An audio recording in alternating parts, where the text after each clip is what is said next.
Bueno, ya que empezamos con el asusto, porque no voy a poder, porque estoy aquí, queremos tomar unos cuantos segundos para estar seguros que estamos en compañerismo con Dios. Y eso hay algo que es muy importante. 1 Juan 1:9 nos dice: si confesáramos nuestros pecados, Él es fiel y justo para limpiarnos de todo, perdonarnos nuestros pecados y limpiarnos de toda impureza. Eso es muy necesario, especialmente cuando estamos involucrados en la obra de su palabra o queremos dedicarle algo al Señor. Es la limpieza que sucede así para, por ejemplo, los sacerdotes hacían la misma cosa. Antes de ir a hacer el sacrificio para el pueblo, primero ellos mismos necesitaban ser lavados, necesitaban ser y dar su sacrificio por sus propios pecados. Entonces estaban preparados. Y por eso es necesario, vamos a tomar unos cuantos segundos de silencio, que cada uno lo haga en privacidad, en palabras que no se oyen por otros, y que ese es un negocio entre usted y Dios. Entonces empezamos la clase.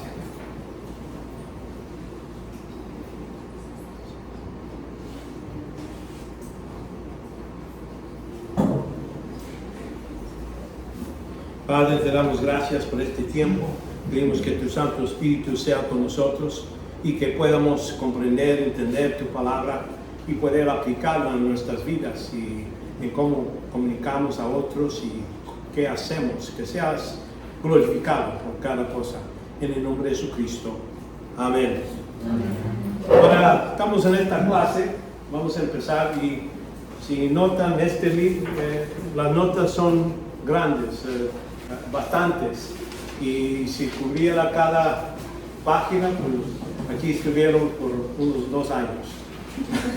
Por eso les di 2 partes. La primera parte es el libro, bastantes notas. En la siguiente sección, donde les di unas 5 páginas de ideas claves. Y de allí, esas ideas claves, la razón que los doy es para cuando estamos tomando la prueba, de ahí voy a sacar. Una de esas ideas claves lo voy a poner en la prueba y entonces le voy a poner, a lo mejor lo cambio, una palabra, 2 palabras, algo le cambio y entonces ya lo hace falso. Entonces hay que marcar verdadero o falso. Si es verdadero es porque dice la misma cosa y así ya ahí tienen las respuestas de cualquier examen que les voy a dar, pero desde el principio a los 8. Van a haber 3 exámenes, de verdadero y falso. Después, si me dan el correo electrónico, se les mando cuándo van a hacer esos exámenes y la fecha y todo eso para que ustedes estén al día. Voy a tratar, porque son 2 clases, voy a tratar de una semana de una clase y otro examen en otra clase, pero el último... Sí, hay el libro y las hojas que están ahí.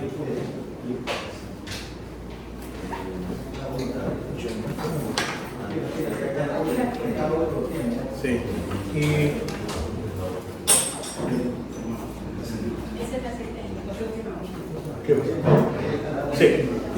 sí, entonces se me llena ahí también y la existencia. Ahí lo que es que pongan su correo electrónico ahí cerca de su nombre y así puedo comunicarles por medio de correo electrónico cualquier cosa que les quiero advertir o decirles sobre sus calificaciones. Esta clase es la teología del Nuevo Testamento. Creo que si lo han tomado, pues no necesitan estar aquí, pero si todavía no lo han tomado, aquí están. Creo que si todos aquí todavía necesitan esta clase, si lo saben, ya. ¿Y el tercer, segundo año ya lo recibieron? No. ¿Ok? Perfecto. Entonces vamos a empezar con esta. Y esta clase es la teología del Nuevo Testamento. Vamos a ver la parte 1 es la teología de los evangelios. Entonces vamos a seguir teología de los hechos, teología de Santiago, teología de Pablo, teología de los hebreos, el libro de Hebreos, teología de Pedro y Judas, lo vamos a hacer juntos, y entonces la teología de Juan. Y uno dice, pues ¿por qué tantas teologías? Lo que quiero que entiendan es que en cada sección, así como el Antiguo Testamento, tiene varias personas que escribieron, ellos sabían ciertas cosas, y para interpretar el libro, necesitas saber qué está sucediendo en ese tiempo. Aquí vamos a ver que cada uno de estos grupos de libros tiene una teología diferente. No quiere decir que contradice otro, pero vamos a decir, está más limitado. Y así cuando leemos los evangelios, por ejemplo, no vamos a ver la iglesia. No está ahí. Se menciona 2 o 3 veces donde está hablando que va a venir la iglesia, pero la teología que pertenece a la iglesia no está ahí. Y esa es una de las grandes diferencias. Vemos que en el Nuevo Testamento hay muchas cosas que no se enseñaban sobre Dios. El Antiguo Testamento tenía varias cosas, pero acá en el Nuevo Testamento nos da más detalles, nos ayuda a ver. Y por eso vamos a hacer esas distinciones. Normalmente yo enseño lo que es la teología sistemática. Y esa es, no importa de qué parte de la Biblia viene, si habla de Dios, de su amor, pues voy a agarrar todo, ¿verdad? Pero cuando estamos interpretando ciertos pasajes, debemos de ver de dónde viene, quién es el que escribió estas cosas, qué es su tema, qué es lo que él quiere enfatizar. Y por eso, en ese modo, cuando vemos y alguna gente dice, bueno, acá está contradiciendo Santiago de lo que dice Pablo, que la fe sin obra no salva. Y yo digo, pues vamos a ver, que no es algo que está contradiciendo, no, hay que ver el contexto. Y por eso este tipo de estudio es importante.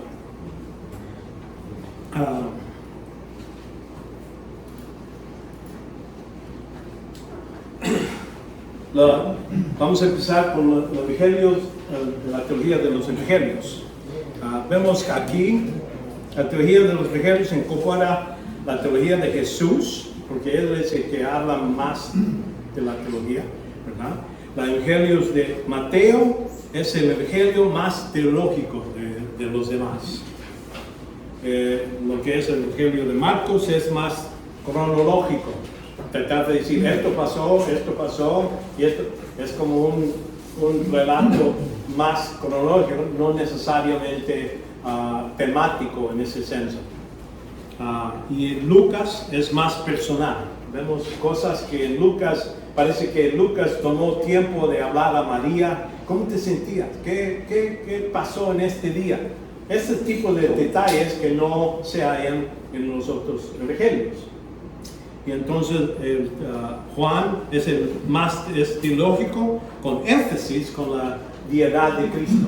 Ahí es donde vemos más, donde Juan está declarando que Jesús es Dios y de dónde vino. Entonces, por eso vamos a ver, hay distinciones entre los evangelios. Vamos a hacer en 2 partes, la cristología de los evangelios, donde vemos a Cristo en estos 4 evangelios, y entonces los escatología de los evangelios. Eso nos habla, ya todos han llenado su lista, correo electrónico ahí. Si no lo tienen, nomás ponen no tengo, no problema. Pero entonces la escatología de los evangelios está hablando en los últimos días. Acuérdense que Cristo está aquí, habla varias cosas que van a suceder cuando Él regrese. Y por eso estamos viendo esa parte de lo que cuando Él regrese, qué va a suceder. Pero esos son los detalles que están en los evangelios.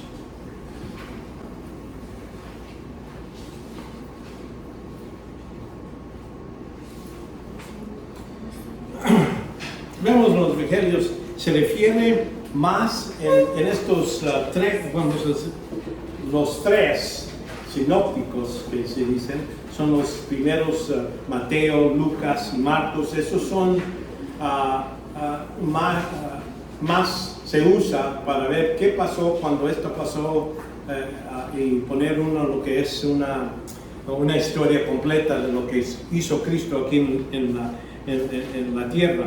Pero vamos a ver que va a haber sección donde habla de la presentación del rey.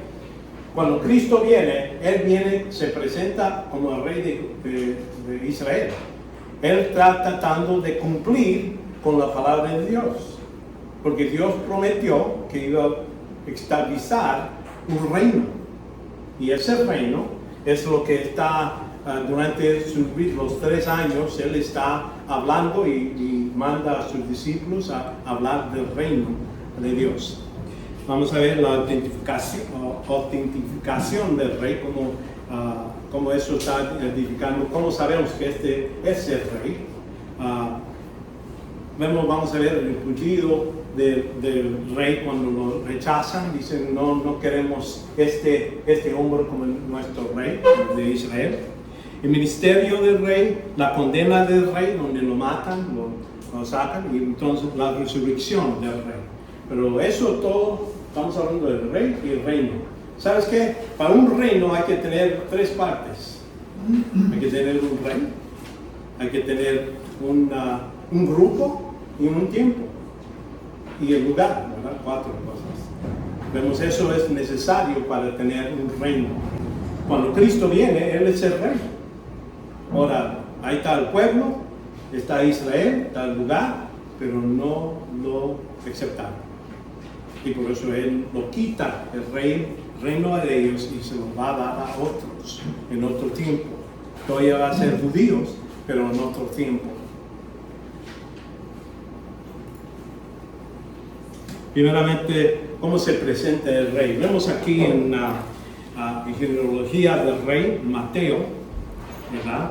Hablando de dónde nació. Vemos 2 diferentes lugares donde habla de la genealogía de Cristo.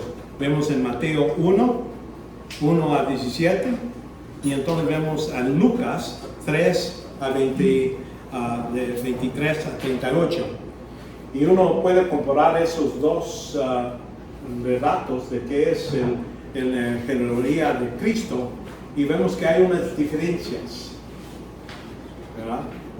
Mateo empieza con de David, ¿verdad?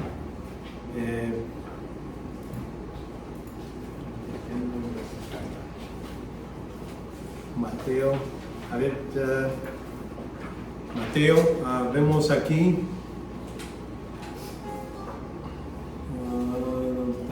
nomás para ver, aquí empieza de Abraham, porque necesita ser judío. Este rey necesita ser judío, y por eso hay que tener, empieza con el hijo de David, el hijo de Abraham. Ahora, les voy a decir, hijo de David, hijo de Abraham, ¿cómo es esto? Es que hay que reconocer, cuando la Biblia habla de hijo de Adán, hijo de Abraham, él está diciendo en su linaje de quién es él. Él es las 2 cosas. Abraham engendró a Isaac, y ahí pone, de ahí empieza de Abraham, pasa por David, y entonces por David pasa por Salomón, y Salomón hasta precisamente llega al papá de José, no de María, de José. José tiene el derecho de ser rey, pero no es rey en ese tiempo. En ese tiempo tenían el rey Herodes, ¿verdad?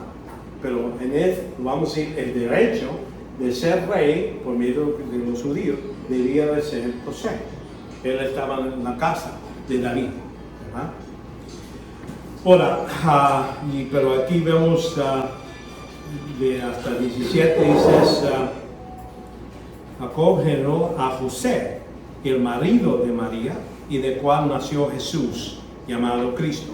Muy importante, notan que aunque José tenía el derecho de ser rey, no era el padre físico de Jesucristo, ¿verdad? ¿Por qué? Porque Jesucristo nació de una virgen. El hombre no entró ahí. Y es que en la línea de José había un hombre donde Dios maldició y dijo, tú no vas a tener un hijo que va a estar reinando en el reino. Entonces, en ese senso, esa condenación ¿cómo se llamaba esto? Jeconías. Dios maldició a él y dijo, no vas a tener hijo que va a reinar. Ahora, lo que pasa es que Dios prometió a David que iba a tener hijo, que iba a reinar para siempre. Entonces, lo que pasa en el tiempo de David, también tenía otro hijo, que es Natanael. Y de ahí viene la niña de María. Ahora, físicamente, Cristo tiene la sangre y todo el ADN de David. Y entonces, de allí tiene el derecho de poder reinar. Y bueno, el derecho de reinar viene de José, porque él es el padre y es el primogénito, entonces por eso viene siendo el rey. Y creo que uno dice, cuando uno lee todas estas, David eligió a Salomón y todo eso, lee todos esos detalles y dice, ¿por qué ponen tantos detalles? Vamos a reconocer, la razón es que Dios quiere comprobar que su palabra es fiel. Él dijo, cuando quiera no vas a tener hijo, pero como quiera no iba a tener hijo generado de él mismo, pero sí iba a tener por medio de José. Y en ese modo Dios cumplió con su palabra. La doctrina del nacimiento virginal, ahí desde Génesis 3:15, donde dice la semilla de la mujer, ¿verdad? Iba a aplastar la cabeza de la serpiente, pero la serpiente iba a dañar el carnal de la semilla de él, que es Jesucristo. De ese punto, lo que vamos a decir es el Evangelio está dado y Dios cumple con su promesa ahí. Vemos que está anunciado el rey aquí en ese nacimiento. Ahí les doy, en las notas tienen todos los versículos. En esta clase, para poder cubrir todo el material, no vamos a pasar leyendo tantos de los versículos, pero ahí los tienen para comprobarse, ¿no? Para que no digan, Jorge los dijo, y por eso lo creen. Ahí tienen los versículos para que después ustedes puedan leerlo. Y eso, en Jeremías, vemos el anuncio del rey por medio en Lucas, por ejemplo. Y aquí concebirá en tu seno y darás luz a un hijo y pondrás por nombre Jesús. Este será grande, será llamado Hijo de Altísimo y el Señor Dios, y dará el trono de su padre David. Entonces ahí es prometido por Dios. Dice, él va a ser el rey, que cumple con la promesa con David y cumple con la promesa de Abraham que vivió antes, ¿verdad? Entonces vemos Cristo creciendo, su nacimiento, varios detalles. Vemos su nacimiento por el nacimiento virginal, infancia de Cristo cuando era niño. Vemos, nació en Betlehem, así como estaba dicho por Malaquías, y entonces por un rato, porque Herodes quería matarlo, salió de Betlehem y fueron a Egipto para escapar. Y cuando estaban allí, murió Herodes, y entonces regresan a Israel. y en lugar de llegar a Bethlehem fue a Nazaret. Ahí es donde vive la mayor parte de su vida. Y es donde vemos que antes de ir a Egipto es cuando vemos los reyes que vinieron y le dieron, vamos a decir, dinero, oro, diferentes cosas. Pero ya era niño, ya tenía 1 año, algo así, ¿verdad? Porque cuando nació en la Berseba, pero parece que tenían rentado una casa o algo así en Bethlehem, y ahí es donde fueron los reyes. Y de ahí era importante, Dios les proveyó el dinero, porque yo sé, si uno quiere dar un viaje, ¿sabes qué? Necesitamos dinero para comprar comida, para el viaje y todo eso. Y por eso Dios proveyó por medio de estos reyes que vinieron a adorar a Jesucristo. Vemos Cristo, vemos Marcos 6:2. Cuando llegó el día del reposo, comenzó a enseñar en la sinagoga y muchos le escuchaban y asombraron, diciendo: ¿dónde obtuvo tales cosas? ¿Cuál es esta sabiduría y la sido dada? Y entonces ellos están viendo a una persona que no pasó por las clases teológicas, no fue en un instituto. Dice, ¿cómo que él sabe estas cosas? Acuérdense que durante el tiempo de Jesús, él iba a la sinagoga, sí, oía, y él entendía, el Espíritu Santo estaba con él, por eso él creció en su humildad, creció en conocimiento y sabiduría con Dios. Entonces vemos que Jesucristo es un ejemplo. Aquí en Hebreos 5:8 dice: y aunque era hijo, aprendió obediencia, ¿verdad? Por lo que padeció. Entonces quiere decir, siendo humano, Jesucristo siendo hombre, necesitaba aprender. Dios no dijo, bueno, tú eres mi hijo, ya agarró una inyección y dijo, ahí te voy a poner todos los sabiduría, todo. Lo aprendió día por día. Y es un gran ejemplo para nosotros. A él tomó 30 años de preparación para 3 años de ministerio.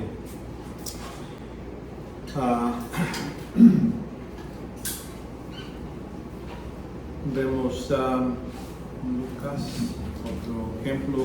Entonces él les dijo, para que me busquéis, ¿acaso no sabéis que me era necesario estar en la casa de mi padre?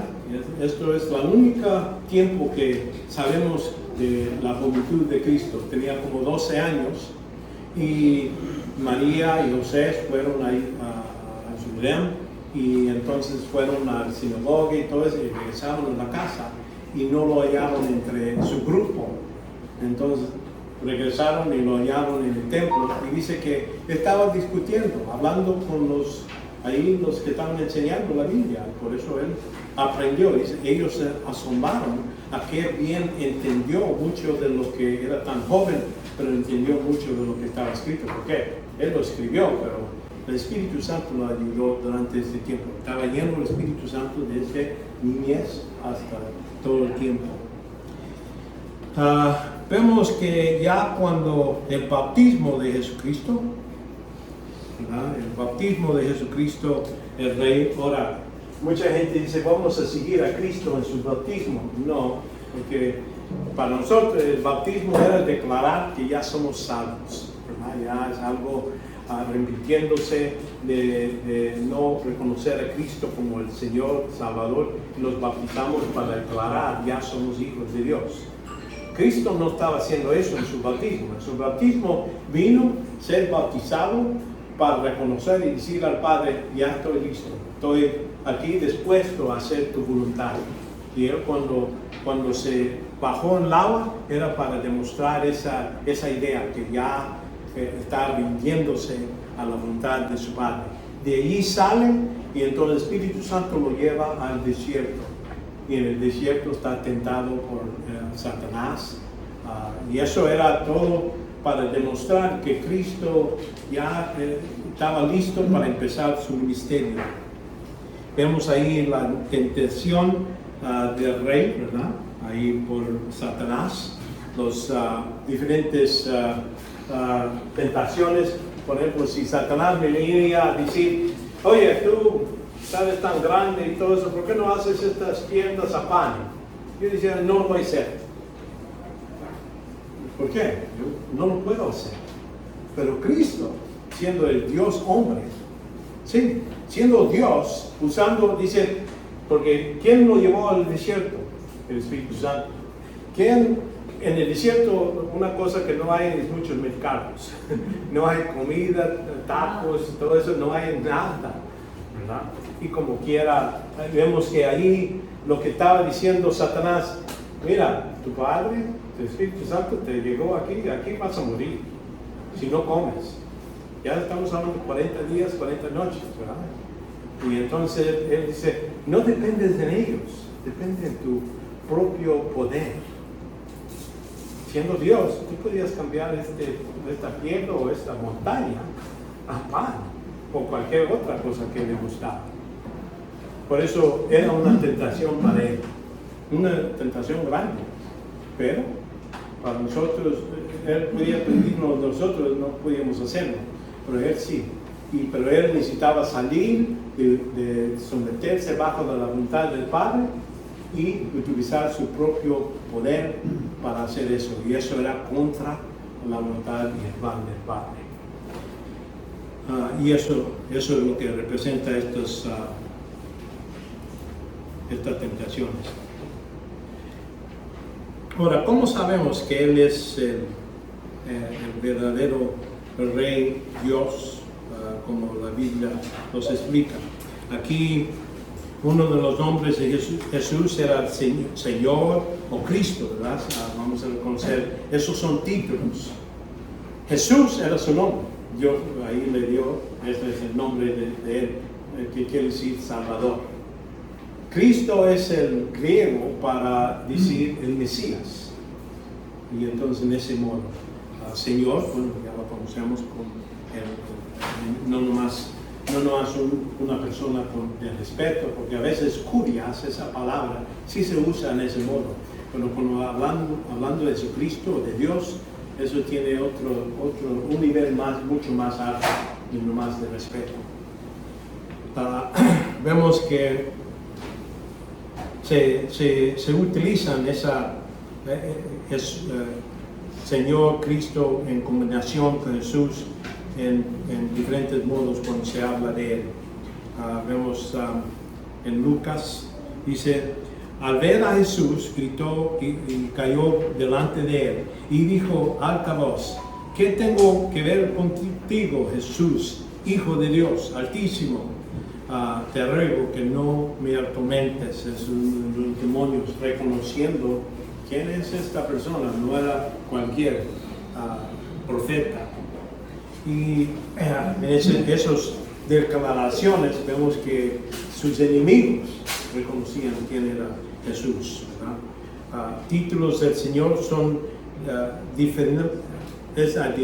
definitivamente está hablando de Mesías. Es títulos que se iba a dar al Mesías y así se debía de reconocer.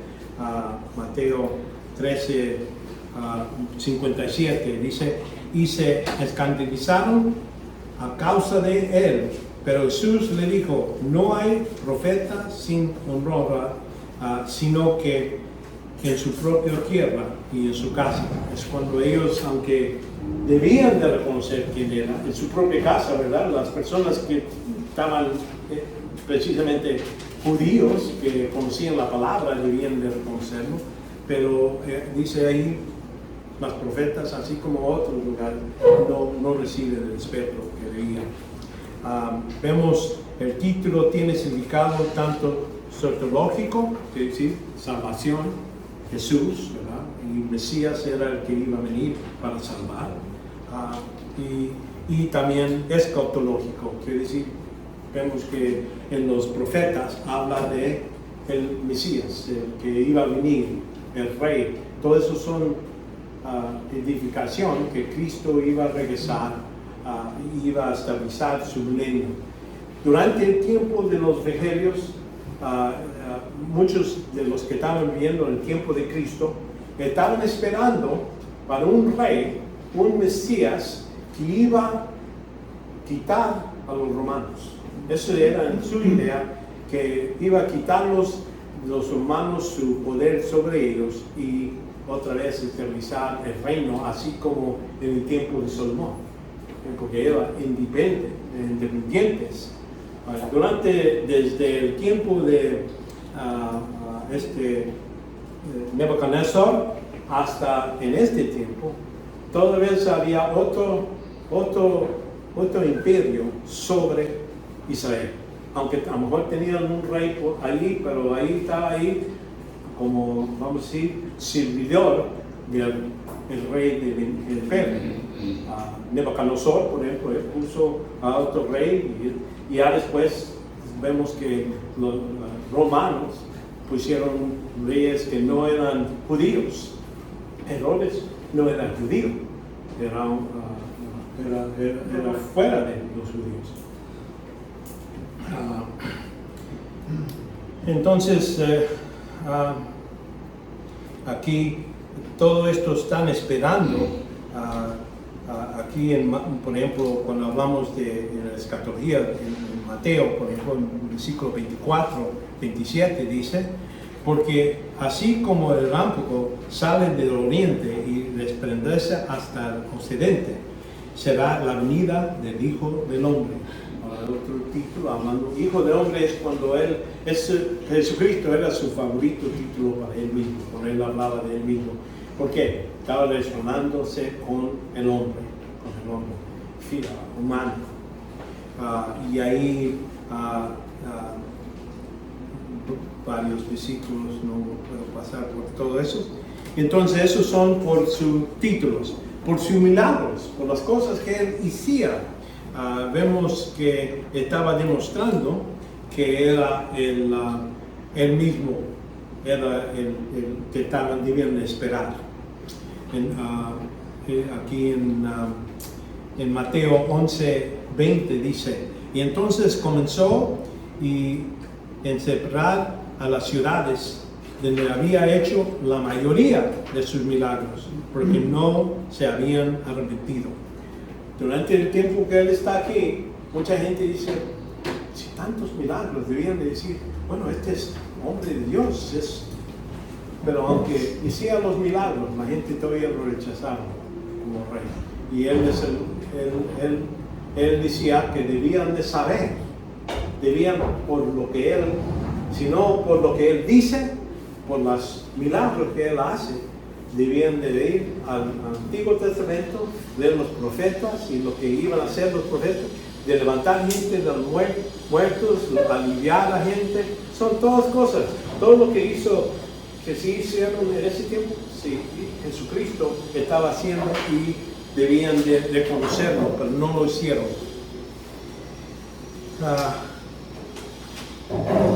Y entonces por su persona debían de reconocerlo. Aquí en Génesis 49, 8 dice: y a ti, Judá, te alabarán tus hermanos, y tu mano en la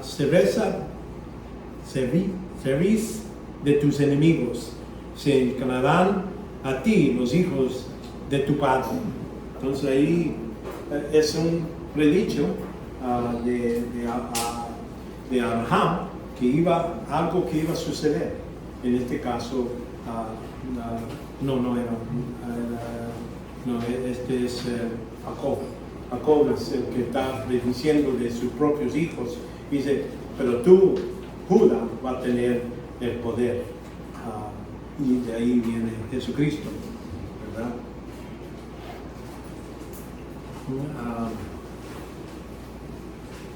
Y entonces la línea que debe de ser de David, ¿verdad? Ahí vemos en Matías 5:2, donde habla que iba a venir de Bethlehem. Y vemos cuando sus discípulos están hablando, ¿quién es? ¿Qué dice la gente que soy? Todo eso. Entonces le pregunta Pedro dice, respondiendo Simón Pedro, tú eres el Cristo, el Hijo de Dios viviente. Cierta gente sí lo conocieron. No quiero decir que cuando Cristo vino no había nada de fe. Lo que estoy diciendo era reducido y no era por medio de los líderes del tribu de Israel. La mayoría lo rechazaron. Y por eso vemos que es una de las razones que Cristo les dice a ustedes se le va a quitar lo que tienen, se lo va a quitar y se lo va a dar a otros.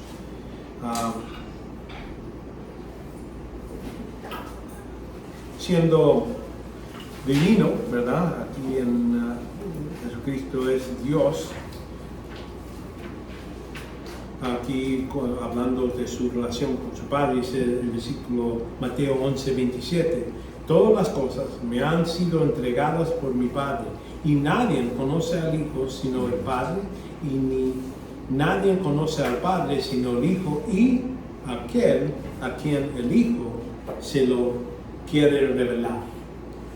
Eso son parte de su predicho de él siendo la persona el que revela a Dios. Amén. Dios es Espíritu, el Espíritu, el Padre y el Espíritu Santo. Los dos no se puede físicamente tocar. La única persona de los tres que se ha visto es Jesucristo. Y aquí dice, yo te puedo revelar. Después van sus discípulos y dicen, ¿para dónde vas? Voy para mi Padre. Y entonces, enséñanos el Padre. Y le dice a él, has estado conmigo todo este tiempo y no me conoces. El que conoce a mí, conoce al Padre. Entonces, ese es uno de su trabajo aquí en la tierra, era venir a revelar a Dios y su carácter, ¿verdad? Vemos que los demonios declararon quién era. Cuando llegó aquí en Mateo 8, 28, 29, dice, y cuando llegó al otro lado de la tierra de los Gadarenos, y salieron y encontraron a dos endemoniados que salieron de los sepulcros, violentos y extremos, y de manera que nadie podía pasar por aquel camino, y gritaban diciendo, ¿qué tenemos de ver contigo, Hijo de Dios? ¿Has venido aquí para atormentarnos antes del tiempo? Hasta los demonios saben que va a haber otro tiempo donde sí, Jesús va a ponerlos bajo y eso sucede durante el milenio. Durante el milenio no va a haber demonios, no va a haber Satanás, nada de eso aquí en la tierra. Pero ellos están diciendo, ¿ya viniste a hacerlo ya? No, todavía no, pero vemos que Él todavía tiene poder sobre ellos. Vemos sus amigos, hay diferentes grupos que lo conocen como la persona que es Jesús. Posee una naturaleza inmaterial.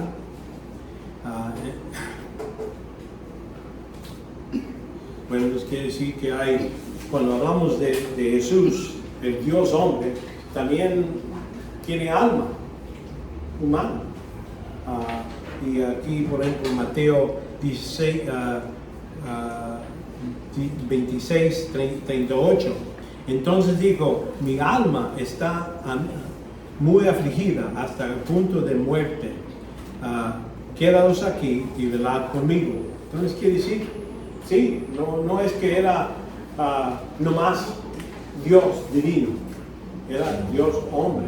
Y el hombre así tenía debilidades, vamos a decir, de hambre, de aflicción, todas estas cosas Él sufrió, él sabía de nosotros.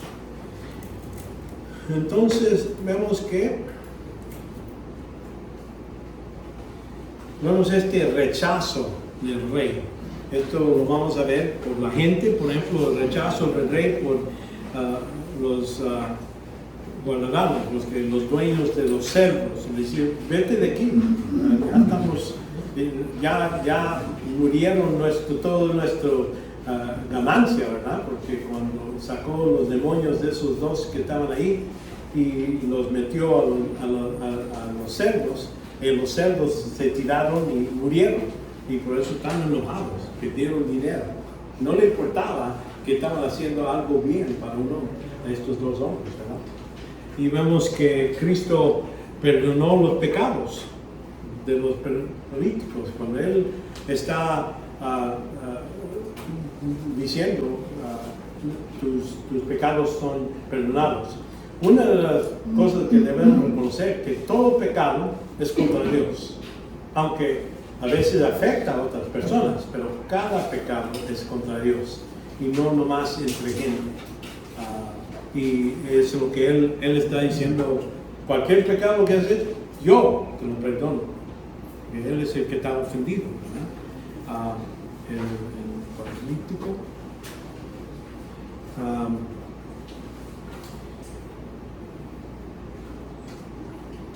Y habla de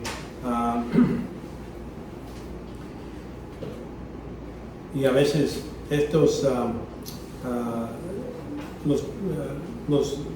los discípulos, vamos a reconocer, no entendían mucho de lo que es la teología propia, vamos a decir, de cómo trabajaba Dios. Ellos tenían ideas que estaban inculcados, que estaban enseñados por los judíos en los sinagogas y todo eso. Por ejemplo, decían, este paralítico que está enfermo aquí, ¿quién pecó? ¿Su padre o él? Para que nazca así como él nació. Quiere decir, si es por su padre, quiere decir que Dios castiga a los hijos por los pecados del padre. Eso no lo pasa. La otra es decir, él pecó, quiere decir, pecó antes de venir a este mundo, antes de entrar en un cuerpo. Entonces está diciendo otro modo de pensar. Por eso digo, están confundidos y por eso Cristo necesita corregirlos. Aquí en Juan 9:3 dice, respondiendo, ni este pecó, ni sus padres, sino que está ciego para que la obra de Dios se manifieste en él. Entonces ahí está diciendo que esta persona, a veces nosotros pensamos si nace un niño sin oreja o está chueco o lo que sea, cualquier cosa, y dice, bueno, ¿por qué Dios me está castigando? Todo eso. Muchas veces esta es la razón. Dios quiere ser glorificado por medio de esa persona. Por eso ningún defecto que uno tiene, debemos de decir que Dios se equivocó. Él lo está utilizando para la gloria. En este caso, sí, Él nació así, ciego y todo eso. ¿Por qué? Para que la gloria, para este mundo. ¿Qué tantos años? No me acuerdo, 20, 12, 30 años, algo así. Esta persona estaba en esa condición. ¿Pero para qué? Para que ese día Dios sea glorificado. Los fariseos rechazaron por comer con pecadores, ¿verdad? Ellos empiezan a decir, tú, ¿cómo que comes con pecadores? Porque los fariseos son gente que dice, no, yo sí te lavo las manos, yo no tengo nada que ver con cualquier pecador o que recarga de impuestos, cualquier cosa. Y él les dice, él respondió, el hombre que se llama Jesús hizo barro y lo juntó sobre mis ojos y me dijo, ve a Siloé y lávate. Así fue que me lavé y recibí mi vista. Y le dijeron, ¿dónde está él? Él dijo, no sé. En ese caso, reconociendo que este ciego no sabe, no conoció quién era el que hizo esto. Y después Jesús lo viene allá y dice, yo soy Jesús. Entonces en ese momento él vino a ser salvo cuando puso su fe en él. Y vemos una de las cosas que era más terrible de lo que hizo Cristo es sanar a personas durante el sábado. Los judíos, para ellos es un pecado tan grande, no importaba que la persona estaba en esa condición por 20, 40 años, no importa, no hay que sanar durante el sábado. Lo tenían a ese nivel y estaban equivocados. Y eso es, vemos este rechazo por la gente, por eso. Rechazo, usaron el testimonio de Juan. Cuando Juan vino y él estaba bautizando, lo que él estaba predicando es que iba a venir uno que iba a bautizar con Espíritu. Y debían de arrepentirse, de rechazar, ¿verdad? Y entonces serán limpiados del pecado. Y vemos que habían presentado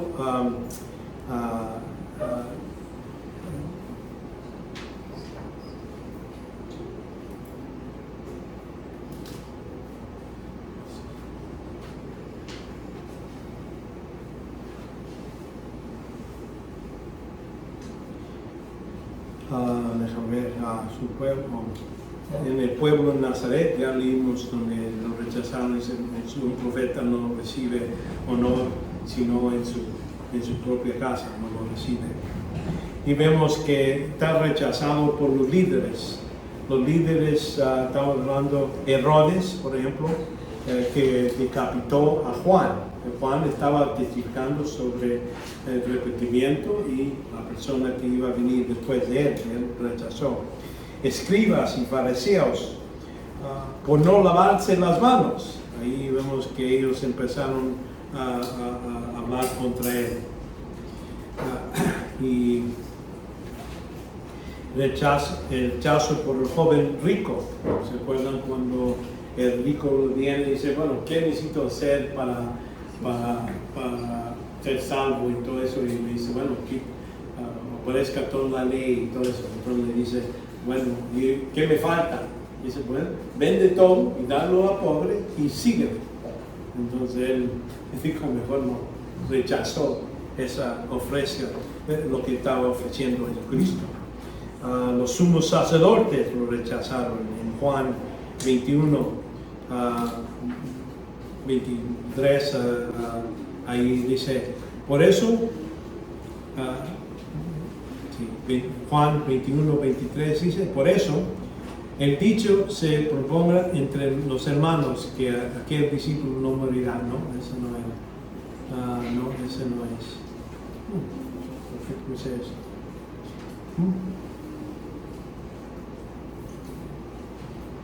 Bueno, a veces hago errores. No, mi secretaria lo hizo. Hermano, Sí. una pregunta. Sí, cómo no. Cuando usted dijo, él fue rechazado por la gente, ¿verdad? Entonces, y dijo lo del paralítico, etcétera. Entonces, y también entendí cuando acaba de hablar sobre el rechazo de los líderes, los fariseos, etcétera, los saduceos, etcétera. Pero entonces, ¿cuál es la diferencia que usted dice rechazaron el testimonio? Bueno, se rechazaron el testimonio y fue rechazado por la gente. Bueno, el testimonio de Juan el Bautista, porque él vino antes y estaba preparando el camino para cuando venga el rey. Rechazaron eso. Entonces ya viene Jesucristo y lo rechazan a él, a la persona ya que está presentada. Y él está predicando, está hablando, está explicando el reino, está explicando la necesidad de ser nacido otra vez. Todas esas cosas ellos rechazan. ¿Entiendes? Se representa a él mismo. El testimonio, cuando hablo del testimonio, estoy hablando del testimonio rechazan de la Juan. persona de él. Bueno, sí, lo que él dice. En lo que él dice. El evangelio de él, entonces sí rechazaron. Sí.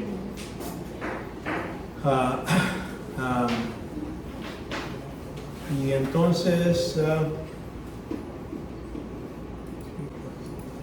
despacio. Vemos el ministerio del rey. Vamos a reconociendo la manera de enseñar es Cristo. Era ocasional, no era como cada sábado voy a llegar a esto, así como estoy diciendo ahora, tengo una clase. No, era a ese momento, esto pasa, entonces empieza a explicar cosas, ¿verdad? Y a veces llegaba a enseñar en la sinagoga y ahí Jesús, en el versículo Mateo 4:23, y Jesús iba por toda Galilea enseñando en sus sinagogas y proclamando el evangelio del reino y sanando a toda enfermedad y a toda dolencia en el pueblo. ¿Okay? Entonces esa es parte de su combinación. Hay que reconocer que Cristo vino, hizo milagros, pero no nomás para hacer milagros, no más para sanar. Era combinado con su enseñanza.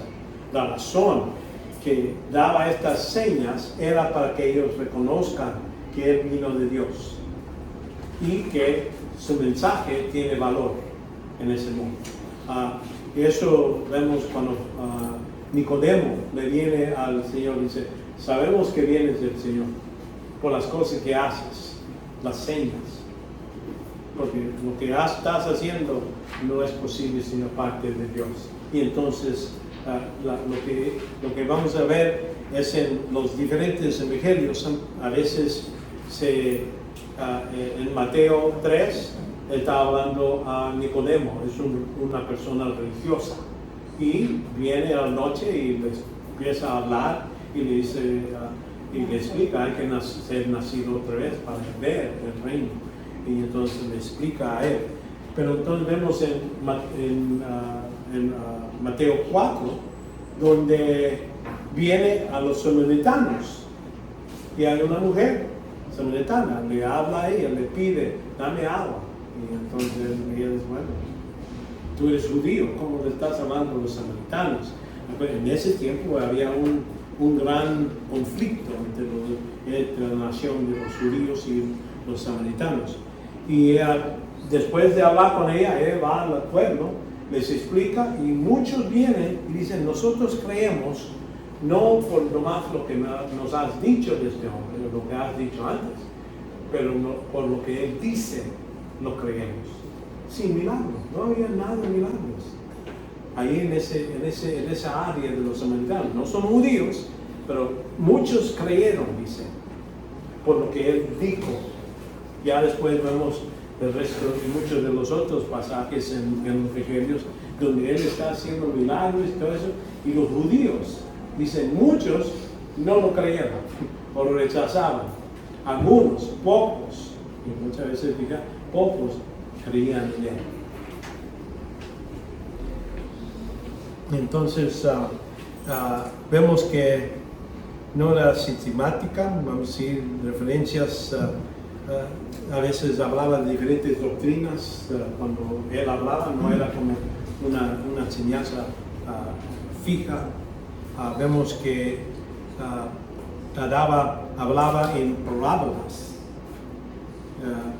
¿Qué quiere decir palabras? Quiere decir que usaba cosas como semillas, como un rey o algo, para ilustrar una verdad que él estaba enseñando. Casi empezó primero nomás hablando, dándoles claro lo que él estaba enseñando, pero ya después que vio que estaban rechazando, empieza y dice: de ese punto adelante empieza nomás a hablar en parábolas. Algunas cosas son claras, se puede entender, hasta los incrédulos creen. Cuando él hablaba de los sacerdotes y todo eso, ellos entendían que estaba hablando de ellos por medio de la palabra, pero no entendían el significado central de que este es el rey, este es el Dios, es el Mesías. Es la parte que no les pegó. Hablaba con vemos que con autoridad. Aquí dice en Marcos 1:28, y se admiraban de su enseñanza, porque les enseñaba como uno que tenía autoridad y no como los escribas.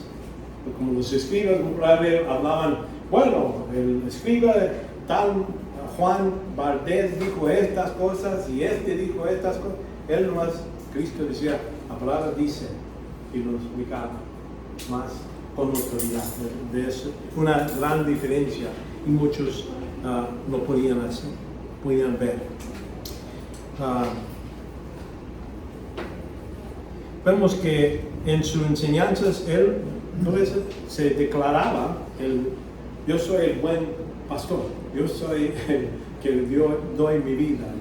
Él usaba a él mismo como el ejemplo perfecto. Y si yo lo decía, pues no podía decir, no, aquí está defectuoso, pero él no se podía hallar nada. Vemos, ese es el modo de su enseñanza. Cristo, también vemos la enseñanza de Cristo sobre el pecado. Vemos que él hablaba del pecado en un modo donde enseñaba que orar para pedir perdón por los pecados. Aquí en Mateo 6:12, perdona nuestras dudas, como también nosotros hemos perdonado a nuestros deudores. Es lo que decimos el Padre Nuestro. De eso está hablando. Perdona a nosotros. Están pidiendo perdón. Así como hicimos ahora en el principio de la clase. Pedimos a Dios, Padre, yo he pecado, yo he fallado, pedimos perdón. Y se puede perdonar. No necesitamos pagar, no necesitamos llevar animales para que lo maten, nada de eso. Nomás hablar a Dios directamente. Vemos, llamó arrepentimiento a todos los hombres. Quiere decir, así como en Maquías dice, dejar debajo de él los montes de libertad y los valles se pudieron, y como la cera ante el fuego, como las aguas derramadas por el perdiente.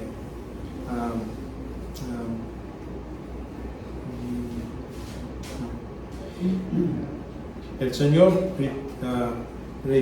retiró el hecho de la necesidad del pecado, que vamos a reconocer que todos hemos pecado, no hay nadie. Vemos aquí en Mateo 13:47, dice, y el reino de los cielos también semejante a un rey barredera, y se echó en el mar y recogió peces de toda clase, de todo tipo de personas, y cada se llenó y sacaron a la playa y se sentaron y recogieron los peces buenos en canastas, pero los echaron de fuera a los malos. La idea es que cuando Dios recoge, va a suceder al fin del tiempo, ya después, cuando al fin de la tribulación, antes del milenio, va a recoger y va a separar. Y dice que todos, no hay los que están ricos, pues van a ser menos o más, no, todos, toda clase de personas. Esto no quiere decir que El Salvador no reconoce distinción entre los grados de pecados, porque ahí vemos, se puede ver que algunas cosas son peor que otras. Sí. Vemos que todos pecados, ahí Cristo enseñaba en sus prédicas. Vemos que la doctrina de preparación, ya estamos hablando que nacemos así. Aquí en Mateo 7:20 dice, y lo que sale del hombre, eso es la contamina al hombre, porque adentro del corazón del hombre salen los malos pensamientos, fornicación, robos, homicidios, adulterios, avaricias, maldades, engaños, y todas estas maldades adentro salen y contaminan el nombre. No hay ninguna persona que viene y dice ya no existe eso. Eso va a seguir para siempre. Ahora, lo que es necesario es limpieza. Primero, para el que no es creyente, primero hay que poner fe en Cristo para ser salvo. Y entonces en ese mismo segundo es limpiado. Pero ya después de ser salvo, necesitamos seguir ese hábito de ser limpiados. Vemos también las formas del pecado.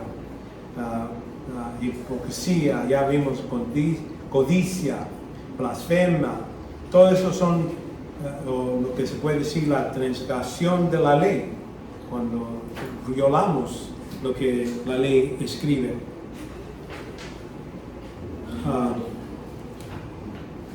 Orgullo, todo ese tipo de pecados. Cristo los menciona en su hablar.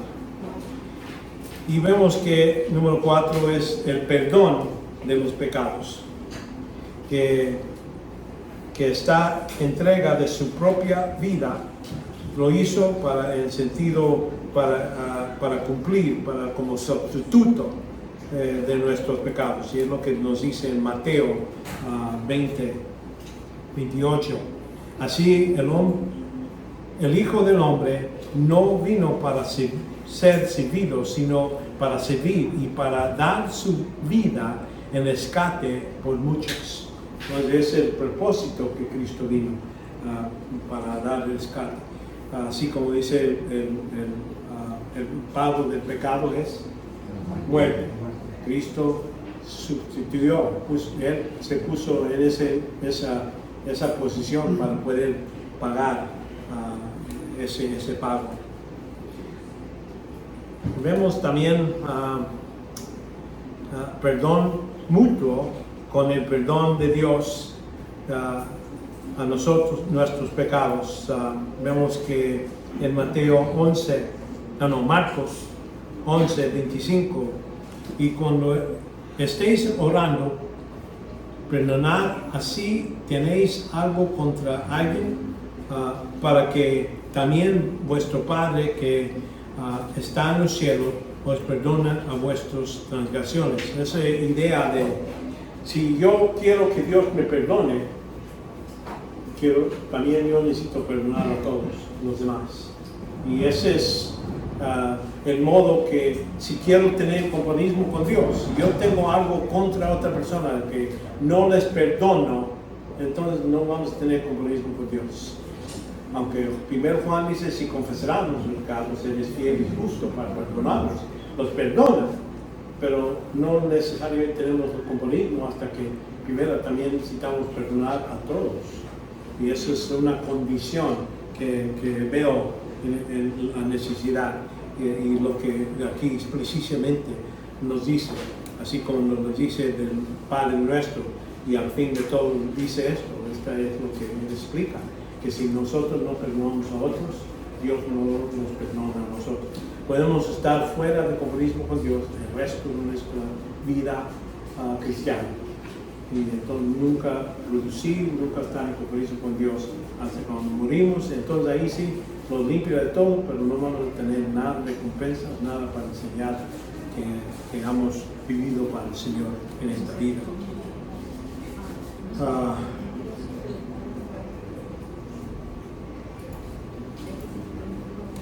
Bueno, aquí es donde vemos, y ya me voy a decir, pues ya estamos acabando de los evangelios, ya estamos llegando a la condena del rey. No vamos a seguir, pero este es un tema que quería explicar, la idea de qué pasó al rey.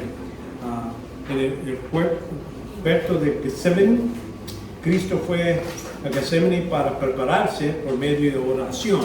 Ahí es donde le habla al Padre, si es posible, quita estas copas, pero no mi voluntad, tu voluntad sea hecha.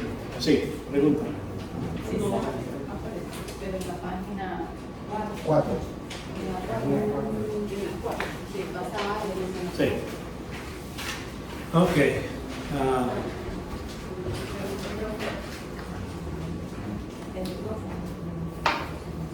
Muchas gracias.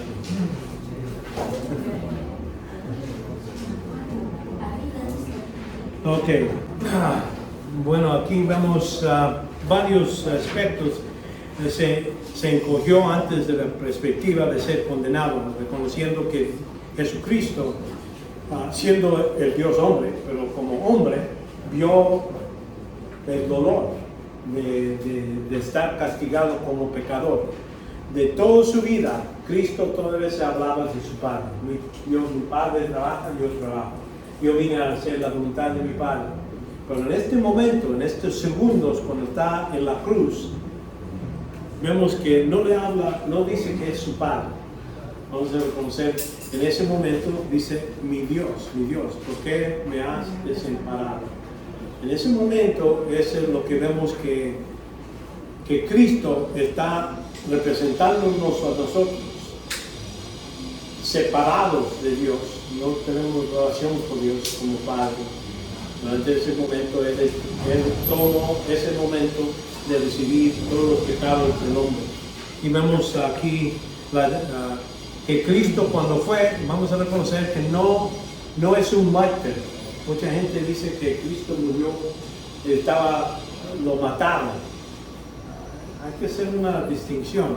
Cristo en cualquier momento podría decir, páralo, ya me cansé desde que me está burlando de mí, no quiero estar aquí. Podía hacer eso, pero durante todo ese tiempo Él está en control. Él controló el día que iba a morir, el día que iba a representarse como rey. Cuando Él vino a Jerusalén, se presentó como rey cuando se subió sobre ¿cómo se llama? Sí, los burros. Cuando se montó ahí y entró a Jerusalén, es el tiempo cuando Él permitió que lo llamaran rey. Antes de eso lo trataron de agarrar como rey y dijo, no, se escapó, mejor se fue en otro lugar. ¿Entiendes? Él escogió el día que iba a entrar a Jerusalén, el día que lo iban a matar también. Aquí vemos la tensión cuando después de la oración apareció, vemos el traidor, el Judas, y con los ejércitos de soldados, y vemos que Cristo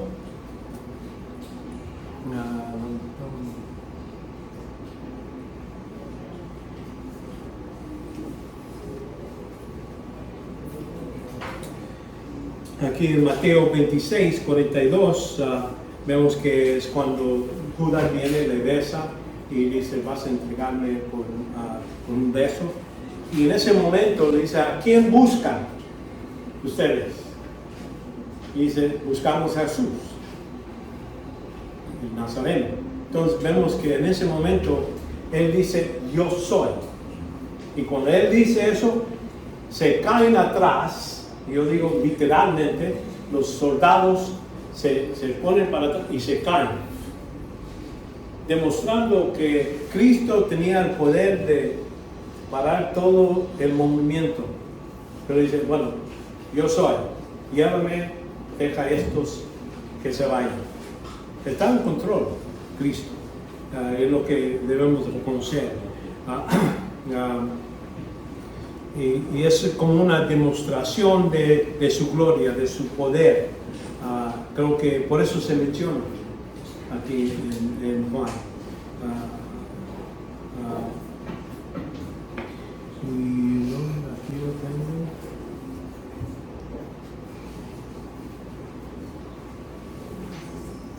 Se movió la cosa aquí. Okay. Y entonces vemos la detención. Pedro trató de defenderlo, cortó la oreja de uno de los soldados que vinieron, pero Cristo luego lo sanó al soldado y dijo a Pedro, aguarda esa espada. ¿Por qué? Porque no era Dios. no era parte del plan de Dios. Tú estás equivocado en ese modo. Vemos que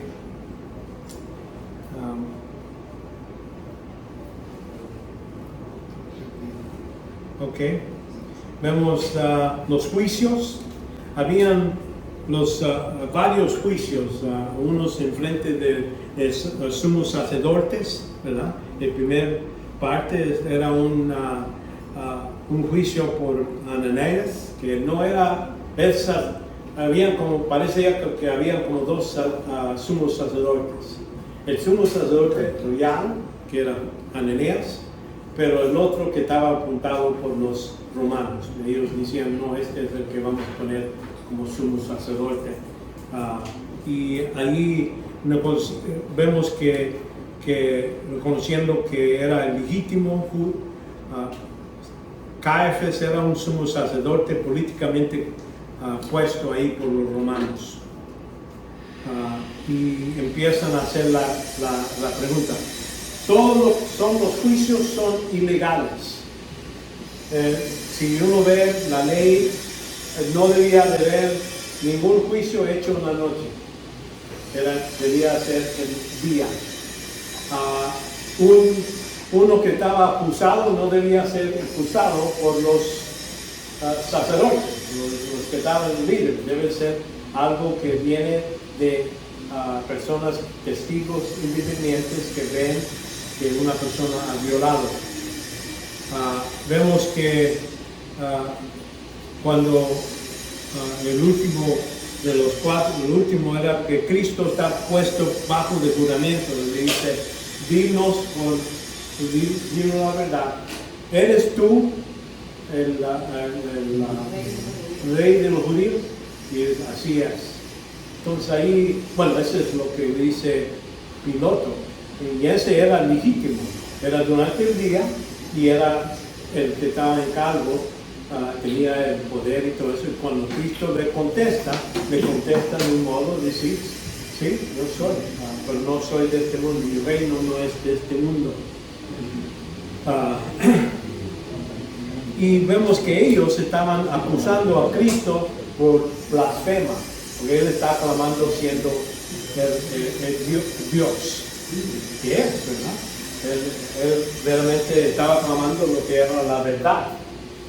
Pero ellos, cuando vinieron al Piloto, lo acusan no de eso, lo acusan de que él está, pues, él quiere clamarse como rey, como un rebelde contra el reino del imperio de Roma. Y es lo que él cargaron enfrente de él, pero en realidad ellos, su decisión era porque él estaban diciendo, tú no eres Dios, no eres el Mesías, no, y estaban rechazando en ese modo.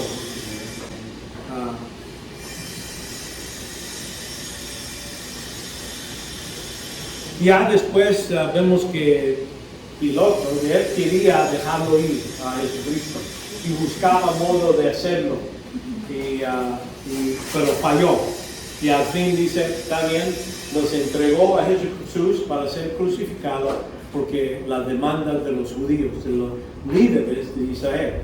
Por eso estoy diciendo, ese rechazo es del rey y lo llevan a matar.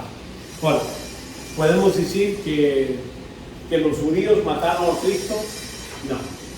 Que los romanos mataron a Cristo, vamos a ver, se utilizaron. Pero verdaderamente era Cristo que se entregó y en cualquier momento podía no dejar. Y él nos dice que nadie me quita la vida, sino yo mismo la pongo y yo la voy a recoger. Y entonces en ese modo demostramos que no era un asesino, no era mártir. Mártir quiere decir que está fuera de su control, por eso lo matan. En este caso, Cristo hasta el fin, cuando Él se pone en la cruz y da su espíritu, Él lo hace de su propia voluntad.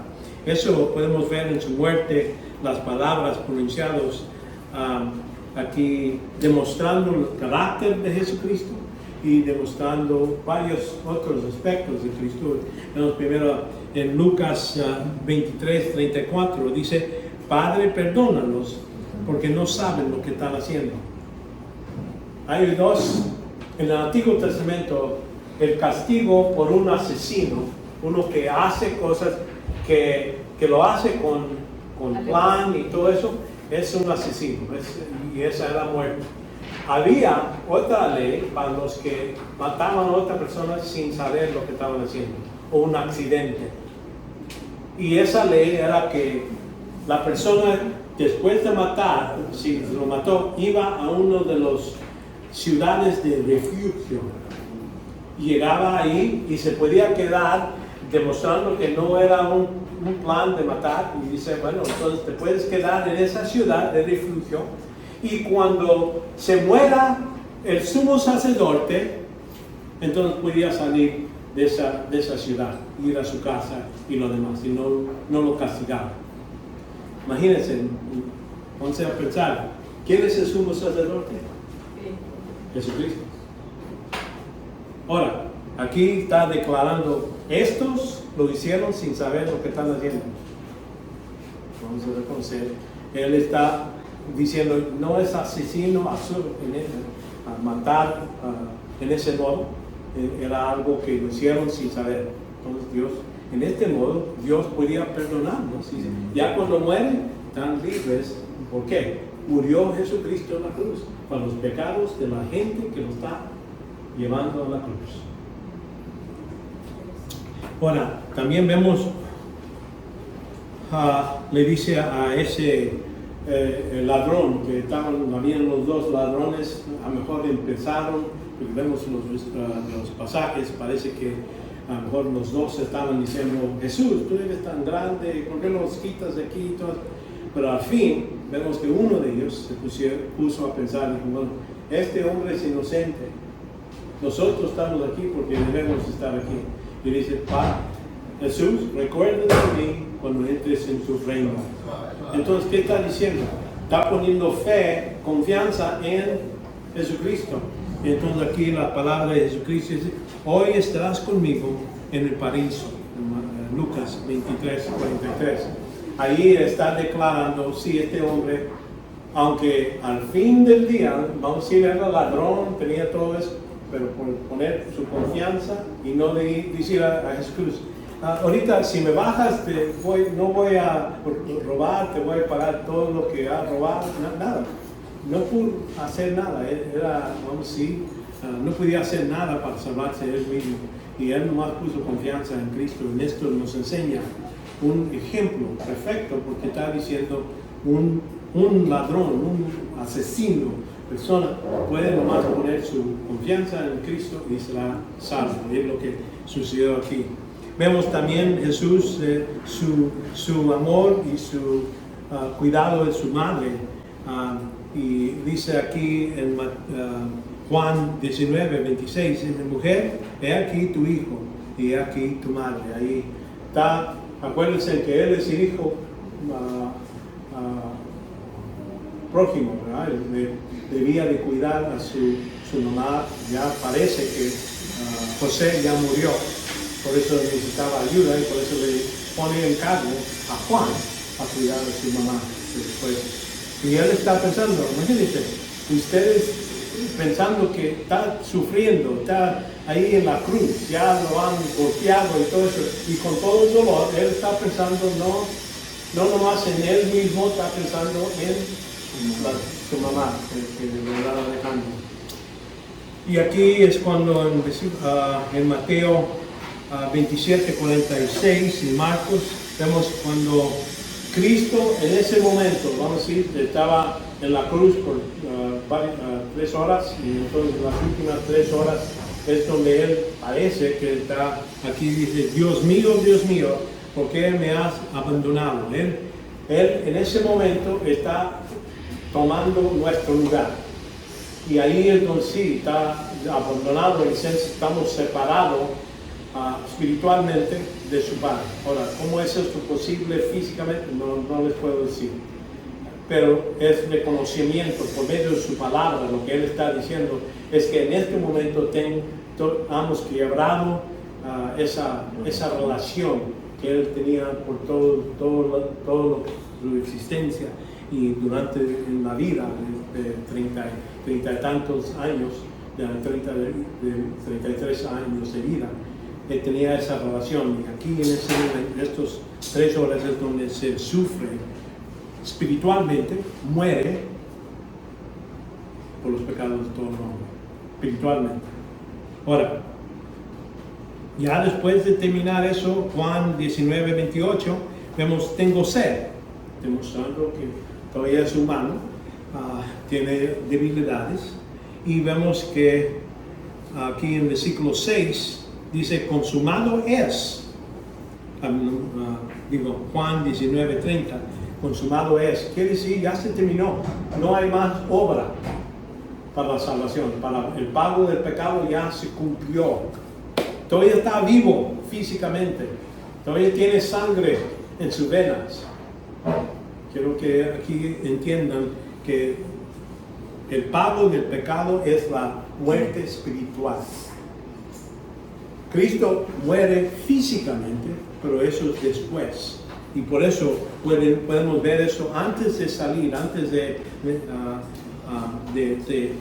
terminar en la cruz su obra. Vemos aquí, Padre, en tus manos encomiendo mi espíritu. Dice que ese momento se puso por delante y dio su espíritu. Quiere decir, nosotros no podemos morir así. Decir, ya quiero morir. No, Él está en control de todo, de todo. Y en este momento es cuando se entregó y dijo, ya ha terminado. Y notan cómo lo llaman, Padre. Que ya se terminó el trabajo del pecado, ya otra vez tiene esa relación. Y puede decir, Padre, en tus manos comiendo mi espíritu. Vemos que en este modo el espíritu fue con el Padre, y vemos que la alma, después vamos a ver que el Espíritu Santo es el que trae la alma otra vez, y lo junta los tres otra vez.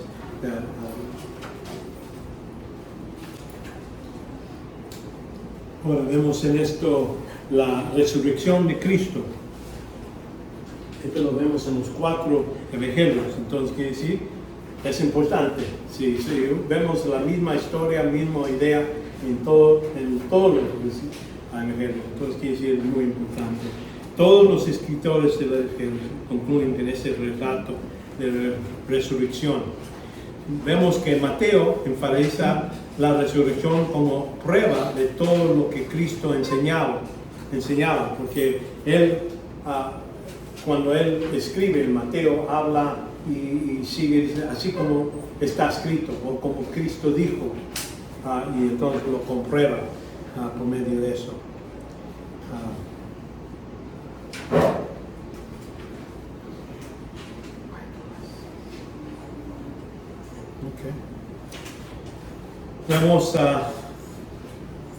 Vemos que Marcos parece haber hecho existencia, las apariciones del Señor resucitado como prueba de su resurrección. Puede ser la idea, pon la mano aquí donde están los agujeros, todo eso. Todos son datos para demostrar, sí, Cristo no era nomás un espíritu, porque después se enseña, la gente empezaban a enseñar que Cristo cuando Él vino nomás, no se hizo hombre, nomás se apareció como hombre. Otros dirían, no, era hombre y se hizo Dios. Muchas diferentes enseñanzas se han hecho. Y aquí, cuando vemos estas pruebas, Él está enseñando, este es el mismo cuerpo. Porque cuando dice, pon tu mano donde estaban los clavos. ¿A cuáles clavos? Pues los que mataron cuando estaba en la cruz, cuando estaba físicamente aquí. Y eso es modo que demostraba que lo que resucitó, sí, es un cuerpo de resurrección, pero también tiene las enseñas que fue a la cruz. Ahora, nosotros, por ejemplo, cuando recibimos nuestra resurrección, nuestros cuerpos, no creo que vamos a tener todos los defectos. ¿Ok? que en ese vamos a tener un cuerpo mejor. Bueno, espero eso, algo mejor que tenemos ahora. Vemos en Lucas, da el relato de muchas apariciones, varios creyentes en Lucas 24, a las mujeres, Lucas 24, 1 a 12, a los dos discípulos en el camino de Emaús, Lucas 24, 13 a 35, a los discípulos a quien les da la tarea de proclamar el Evangelio en Lucas 24, de proclamar lo que ha sucedido. En Juan es más personal, es más detalles sobre cómo aparece a María. Por ejemplo, ese no se halla en nosotros. Aquí habla cómo se sentía María. Estaba llorando, estaba ahí esperando, ¿dónde está mi Señor? Y todo eso. Da detalles que demuestra que él tenía más cosas más personales. Ahí, por ejemplo, en Juan 20, 1 a 18, todos esos detalles sobre lo que sucedió con María. Los 12 discípulos, a 20, 19 a 30. Todo lo escribe para creerse que Jesús es el Cristo, el Hijo de Dios, y para que el que crea tenga vida en su nombre. Juan 20, 30, 31. Él explica que pone todos estos detalles para que ya sepan verdaderamente, que tengan confianza que Cristo es el Mesías.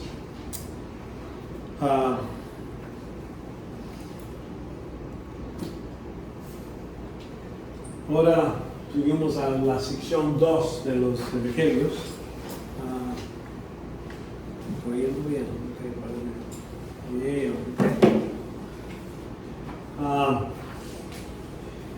Vemos que vamos a ver varios versículos donde habla de lo que es el reino ofrecido. Okay, ya sé lo que pasa. Okay.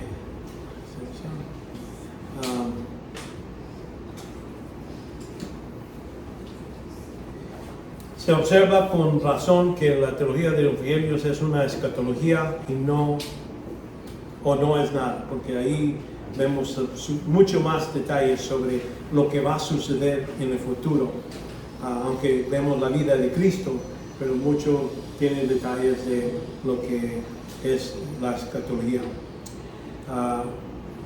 Vemos que los mensajeros del reino,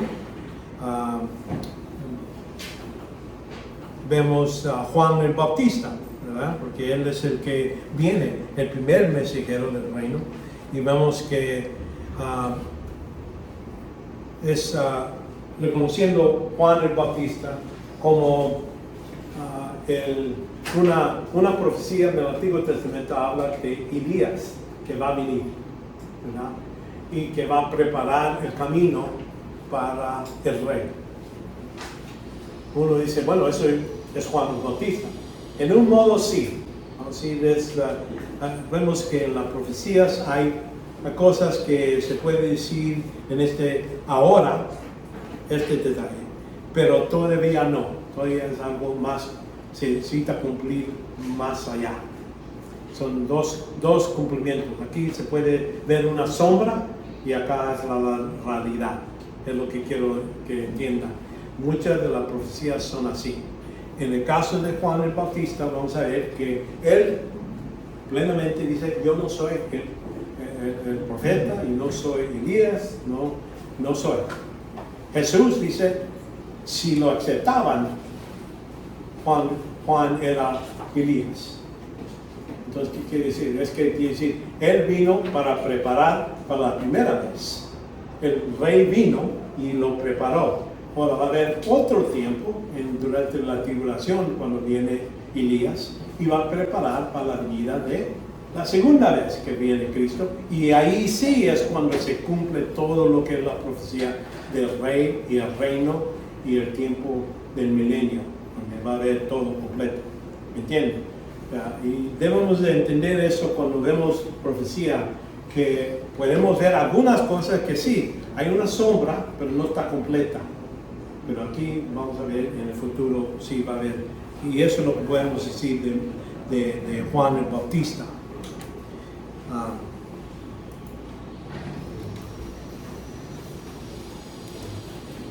Y Jesús, hablando a los líderes religiosos y los que salieron, dice, pero ¿qué saliste a ver?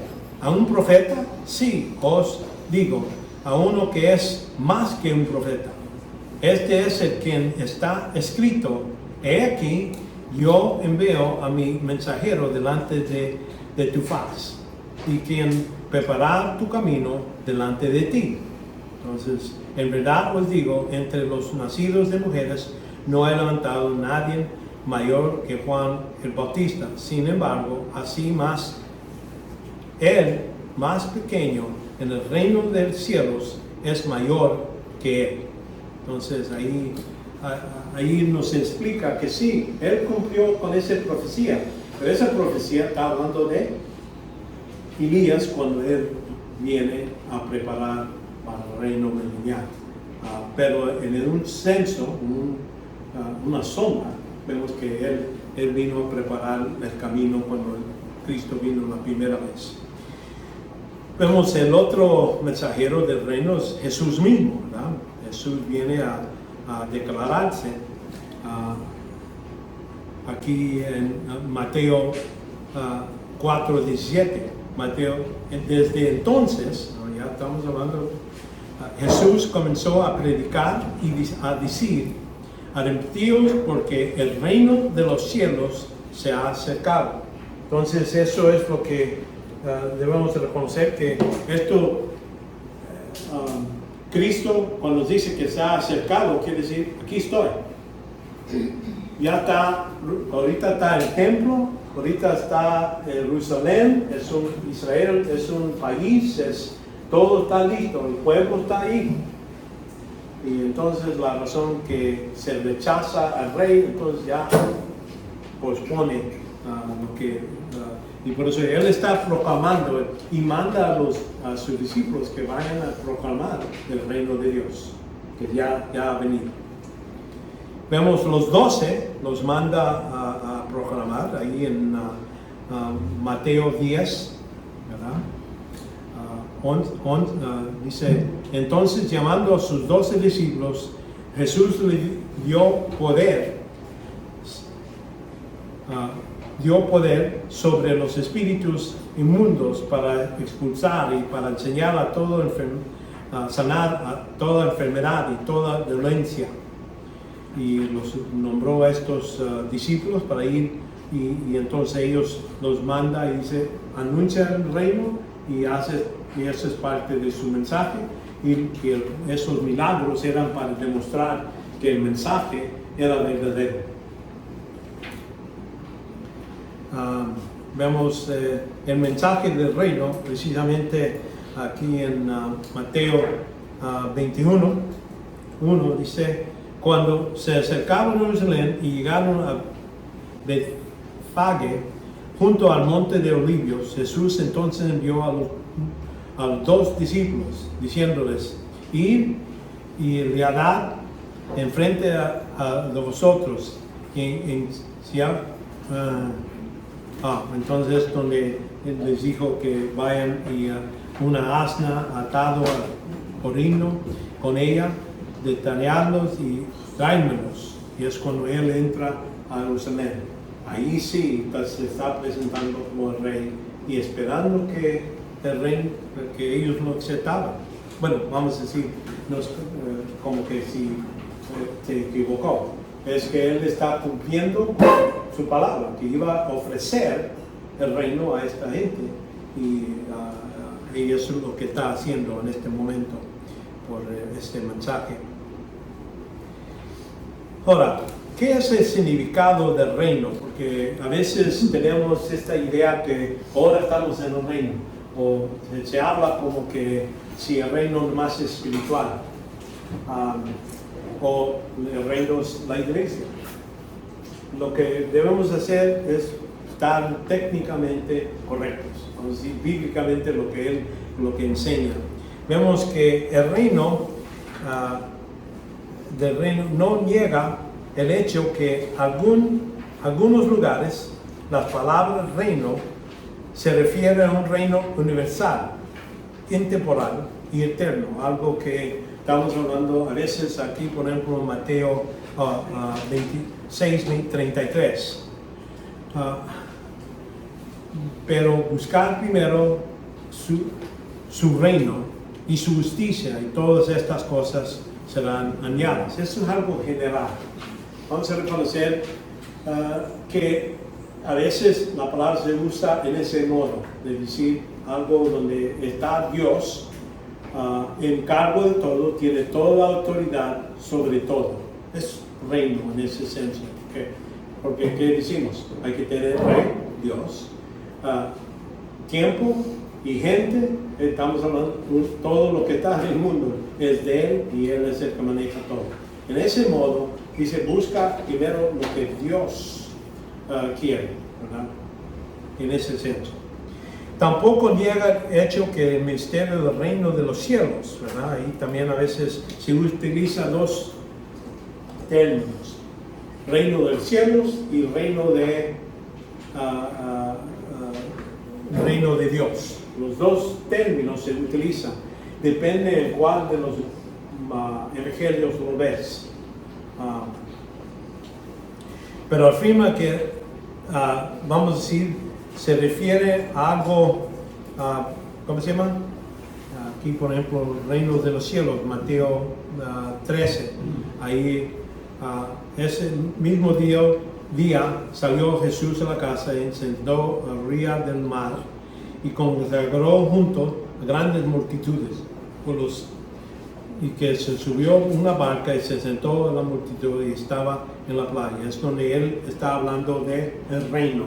Ahora, el reino en el senso de donde Dios está manejando todo lo que está abajo del cielo, todo lo que está abajo del cielo, Él está controlando.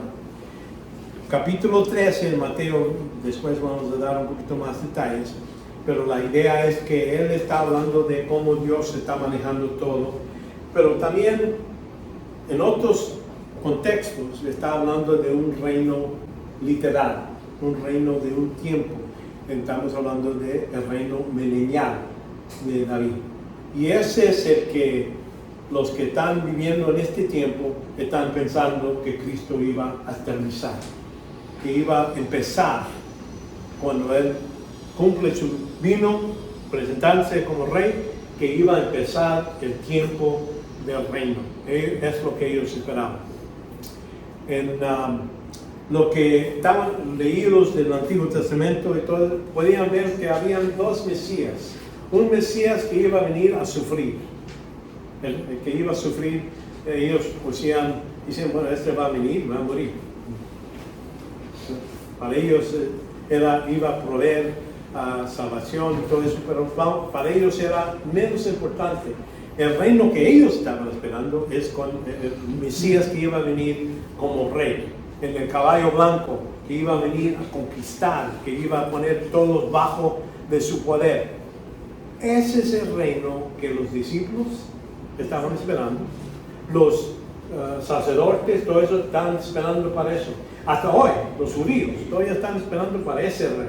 El otro, ya lo que han cambiado, dicen, cuando ellos ven el Antiguo Testamento, este Mesías que iba a sufrir. No, el Mesías es Israel, que ya ha sufrido muchas veces. Y de eso está hablando.